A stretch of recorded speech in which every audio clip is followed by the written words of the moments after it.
So কিছু কথা তোমাদেরকে বলবো জাস্ট, যে বহুদিন হয়ে যাচ্ছে আমি সেইভাবে ভিডিও পোস্ট করছি না। খুব খারাপ পরিস্থিতির মধ্যে দিয়ে যাচ্ছে এখন। কিছুটা সময় লাগবে আমার পরিস্থিতিটা কাটিয়ে উঠতে। আবার আমি আস্তে আস্তে তোমাদের সাথে আমার লাঞ্চ, আমার ডেইলি লাইফটা শেয়ার করব।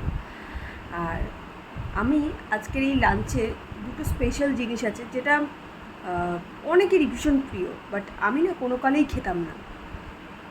সো আমার মা সবসময় বলে যে সব কিছু খাওয়া অভ্যেস করা ভালো। তো মায়ের চাপে পড়েই প্রায় একটু একটু করে শুরু করেছি খাওয়া, বাট এখন আমার বেশ ভালো লাগে, ভীষণ ভীষণ ভালো লাগে। সো তোমাদেরও যে জিনিসগুলো তোমরা খাও না, মায়েরা যখন বলে যে সব জিনিস অল্প অল্প করে খাওয়া উচিত, অবশ্যই ট্রাই করো, দেখবে আস্তে আস্তে ভালো লাগবে।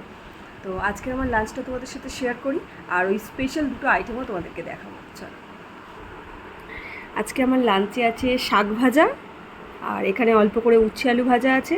এখানে আছে একদম মাখা মাখা পটল আলু দিয়ে চিংড়ি মাছের একদম মাখা মাখা, এই যে চিংড়ি মাছ, ভীষণ ভীষণ টেস্টি হয়েছে। এটা দেখেই খুব, আমি একটু ট্রাইও করেছি, ভীষণ টেস্টি হয়েছে। আর এই যে জিনিসটার কথা আমি বলছিলাম, সেটা হচ্ছে এই যে সর্ষে দিয়ে কচুর লতি, আর এইখানে আছে ভেটকি মাছের ভাপা। দেখো, এই দুটো জিনিস আমি একদমই খেতাম না, কচুর লতি আর ভেটকি মাছের ভাপা। কিন্তু যখন থেকে আমি আস্তে আস্তে ট্রাই করা শুরু করেছি, আমার ভীষণ ভালো লাগছে। সো তোমরাও যেগুলো খাও না কিন্তু আস্তে আস্তে শুরু করে দাও। চলো, টাটা।